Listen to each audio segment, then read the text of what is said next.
Piece bread নিয়ে নিয়েছি, ব্রেডের ধারগুলো আমি কেটে বাদ দিয়ে দেবো। এবার এগুলো টুকরো করে কেটে আমি মিক্সিতে গুঁড়ো করে নেব। বোনলেস চিকেন নিয়ে নিয়েছি,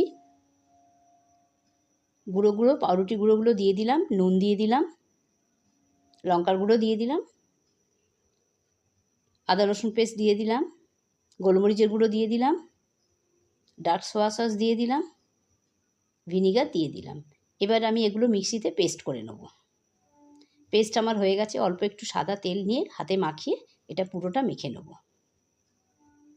এবার আমি হাতের সাহায্যে একটু চ্যাপটা করে বেলুনি দিয়ে এটা পুরোটাই আমি বেলে নেব। এবার চাকুর সাহায্যে এগুলো আমি টুকরো করে কেটে নেব।